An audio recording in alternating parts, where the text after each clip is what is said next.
মিথুন রাশির চরিত্র সম্বন্ধে আলোচনা করলে বলতে হয় যে মিথুন রাশির চরিত্র রাশিচক্রের তৃতীয় ঘরের এরা থাকছে। বুধ এদের অধিপতি, বুধ হয়ে থাকে অধিপতি। স্বভাবের মধ্যে একটু বালখিল্য ভাব এদের থাকবেই থাকবে, সেটা কথা বলার মাধ্যমে প্রকাশ করে হোক বা তাদের আচরণের ব্যবহার হোক, একটু বালখিল্য আচরণ থাকবেই থাকবে। আবার অনেক সময় অনেক ক্ষেত্রে এদের বয়সটাও ঠিক বোঝা যায় না কত, যদি বুধ জন্মকুণ্ডলিতে ভালো জায়গায় থাকে, তার যে রাশির অধিপতি। প্রচণ্ড রকম রহস্যময় চরিত্র হয়ে থাকেন, কিছুদিন মেশার পর ভালোভাবে তবেই এদের বোঝা যায়। নির্ভীক হয়ে থাকেন, আত্মবিশ্বাসী, কনফিডেন্স লেভেল প্রচণ্ড হয়, সবাইকে সমানভাবে কিন্তু এরা ভালোবাসে। যে কোনো পরিবেশে নিজেকে দারুণ সুন্দর মানিয়ে নিতে পারে। চেনা অচেনা পরিবেশকে একদম পুরো মাতিয়ে রাখবে যদি তিনি সেখানে উপস্থিত হয়ে যাচ্ছেন। এরা কিন্তু এদের মধ্যে একটা দ্বৈত সত্তা কাজ করে, কখনো মুখে একরকম মনে হয় আরেক রকম, আবার মুখে একরকম মনে একরকম। বা অনেক সময় এরা কোনো কাজ করার আগে কিন্তু প্রচণ্ডবার দোলমনো থাকেন যে আমি কাজটা করব কি করব না, আমি এগোবো কি এগোবো না, স্টেপ ফেলবো কি ফেলবো না। এই জন্য কিন্তু অনেক সময় এদের প্রচুর কাজ হতে গিয়েও হয় না, বা কাজটা ভণ্ডুল হয়ে যায়, কাজটা হতে চায় না। এদের এই দ্বৈত সত্তার জন্য যে কোনো কাজে একটা দ্বিধাবোধ থাকবে, এটা আমরা করবো কি করবো না।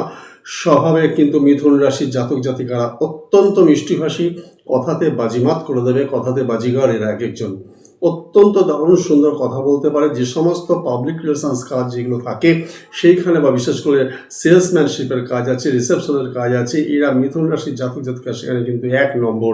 এত সুন্দরভাবে কাজ হাসিল করে কথার মাধ্যমে করে দেবে যা ভাবনার বাইরে। আর 5 জন পারবেন না তিনি কনফিডেন্স করে তাকে ছেড়ে দেবেন। সেই জন্য সেলসের লাইনে কিন্তু মিথুন রাশির খুব ভালো উন্নতি হয়। যেখানে কথা বলার কাজ মিথুন রাশি সেখানে স্টার, মিথুন রাশি সেখানে জাতক জাতিকা সেখানে এগিয়ে যাবে। এরা স্বভাবে অত্যন্ত মিষ্টিভাষী হয়ে থাকে, কিন্তু এদের হৃদয় থাকে অত্যন্ত স্নেহ মায়া মমতায় ভরা। অস্থির প্রকৃতির একটু হয়ে থাকেন ঠিকই, কিন্তু অন্যের জন্য কাজ করতে এরা সবসময় আগ্রহী, পরোপকারী প্রচণ্ডভাবে মিথুন রাশি জাতক জাতিকা হয়ে থাকে।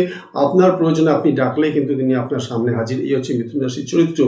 সব কাজের মধ্যে তার একটা দারুণ বুদ্ধিদীপ্ততার ছাপ থাকবে, মানে তার মধ্যে একটা আইকিউ সবসময় দেখা যাবে, আইকিউ লেভেল সবসময়।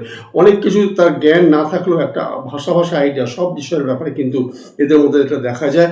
কারণ বুদ্ধির আমাদের যে কারক গ্রহ হচ্ছে বুধ, এদের অধিপতি, সুতরাং বুদ্ধিদীপ্ততা এদের মধ্যে থাকবেই থাকবে, আর সেটা চোখে মুখে তাদের একটা প্রকাশ ভাব পেয়ে থাকে। তবে রোগের ব্যাপারে কিন্তু বাতের ব্যথা, একটু ঠান্ডা লাগা, একটু নিউমোনিয়া, অ্যাজমা, একটু বেশি বয়সে গিয়ে নার্ভের সমস্যা, এগুলো এদের মধ্যে এসে থাকে। বিশ্রাম, ঘুম হয় এদের সব সমস্যার সমাধান। যে কোনো ক্ষেত্রে যদি এরা বিশ্রাম নিতে পারে, এটা ঘুমোতে পারে, তাহলেই কিন্তু এরা ভালো, তাদের শরীর স্বাস্থ্য ভালো থাকবে। সবসময় আনন্দ পরিবেশে এরা থাকতে ভালোবাসে এবং সবার সাথে কাজ করতে কিন্তু ভালোবাসে, সবার সাথে